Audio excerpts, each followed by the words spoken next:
You know, I was gonna praise this book for some making there was no prologue, and I was happy that the prologue actually made sense, that it actually tied into the main plot. Because sometimes Patterson comes across with the stuff until chapter 25, and that destroyed the book for me. Welcome to the D. Louise book series. I'm Christina, Kristina. This is where we read books and talk about books. No special effects, no theme music, none of that fancy smancy stuff going on here.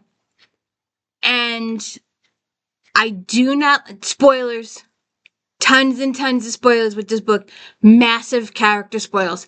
I won't tell you the whodunit, because the whodunit comes out of left field. But I am very, very, very upset with Patterson over this. There was no reason.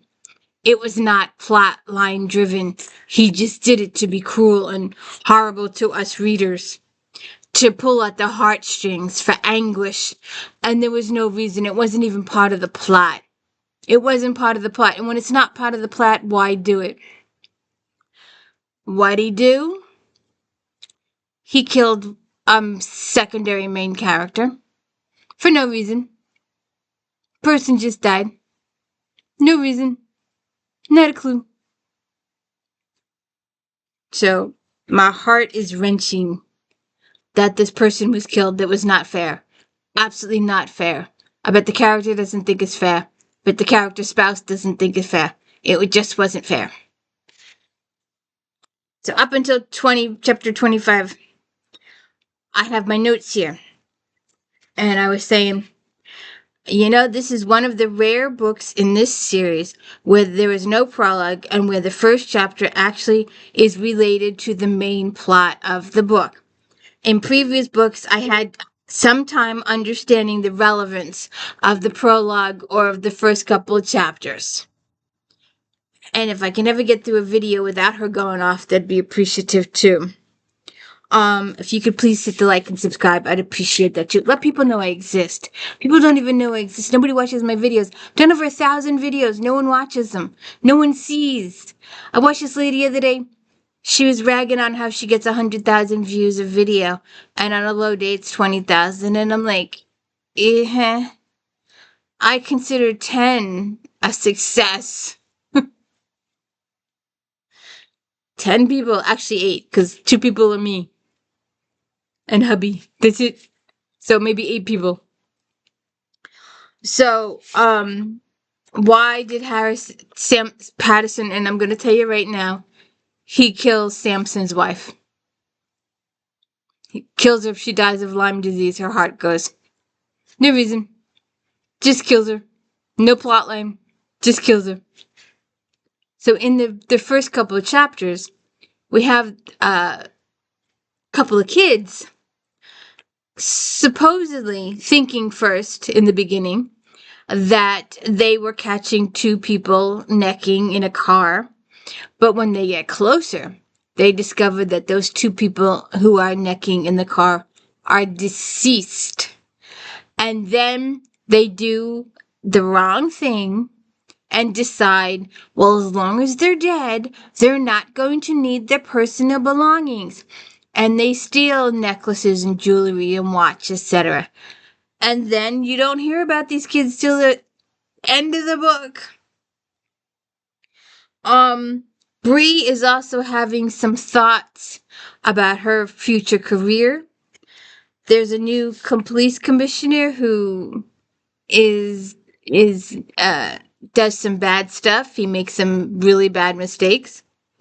There's a newspaper reporter that's trying to blackmail Cross, and Cross is like, nope, didn't happen. So, one of the people that were killed in the vehicle was a school principal, a guy that created schools, this certain chartered school, and the ex-wife of the vice president.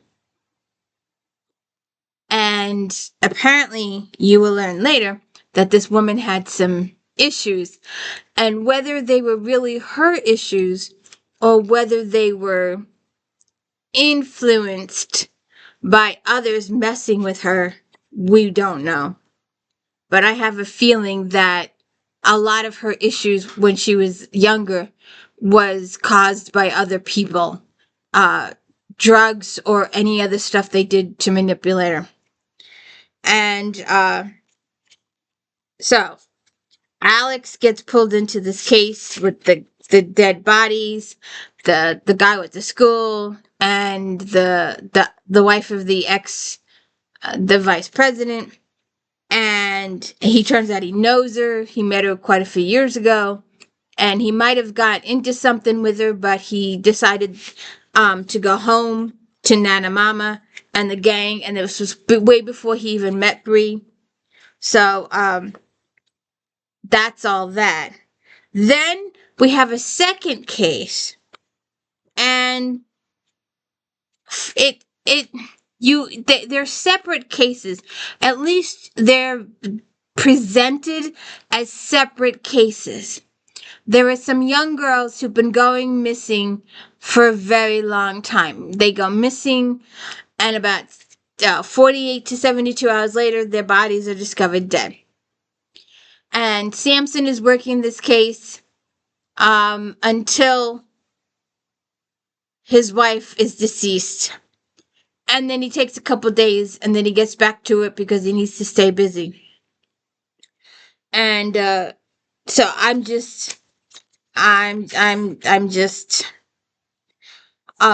so then this lady who was married to the principal of the school that was found dead in the car with the other lady, she's having some issues too.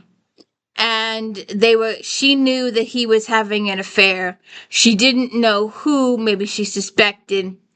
And she's having some mental issues. She thinks it's all her fault. She attempts to commit suicide, and Alex stops her for her daughters. Then it's proven that her gun was the gun that killed the principal and the lady. However, Alex just doesn't feel she could do it. She's not a professional marksman, and these people were killed from a distance by a professional marksman. So there's something up going there. So she spends some time, Alex works with her, and she spends some time in prison too. And they're still trying to investigate the missing girls, and the stuff with the lady is very, very, very multi-layered. There's so many layers to her case. She's got she's rewritten her will a gazillion times because she's been drugged and influenced by other people to do such things. And she was also, her husband was a prosecutor way, way back when, and he was instrumental in getting this person sent to prison, and this person was framed for murder, but her husband doesn't believe it. And there was evidence that came to light, and it would have freed this guy had the VP known about it when he was a prosecutor. And maybe you're thinking, well, he wanted it hidden. He didn't bring it up. But in the end, it's proven that he did not know about it. So someone is trying to keep this evidence that would clear this guy out of the light. But apparently this guy died a year ago in prison anyway, so it's mute. But the woman's case is so multi-layered. She's got such the background. She has an heirs issue. She's really wealthy. And she has an heirs issue. And then she has the mental health issue. And then she has a relative issue. And then she has an ex-husband issue. Then she has the mental health issue. She's got all these issues, and it's so multi-layered. The principal too has some issues, and he's got some, explaining to do. Of course, he can't because he's dead. But it's just very, very layered, very, very detailed stuff going on here. Then there's another case, a third case, which is just like a minor case that takes up some chapters. Somebody is killing, well, not killing. Rephrase it. Somebody is shooting certain people's in the butt. Literally in the butt. And when they finally arrest this person, he's like, well, I wasn't trying to kill them. I just shot them in the butt. And they're like, well, but you still shot them. So that is attempted murder. So that's a whole nother subject. So those are basically your three cases. But the first two, the missing girls and the murder of the principal and this woman, are the two separate cases. Then you have the third case of the guy shooting people in the butt. But the murder victims, there's so much there. The reason why these two were killed. You thinking first it's here, and then you get a little deeper and you find out that information. Then you find out this information. Then you find out this information. And it was really, I've got pounds and pounds and pounds of notes here. Tons of pages of notes, of more notes, of more notes. There's over all these notes. I reuse paper. So, I recycle, I use. So that's all going on. But the two top stories out of this is the killing of Samson's wife for no reason. And Bree's potentially job-changing thing. And what did I do with it? I just had it. Oh, here it is. Are you ready for book 29? Fear no evil. I'm afraid to ask. But,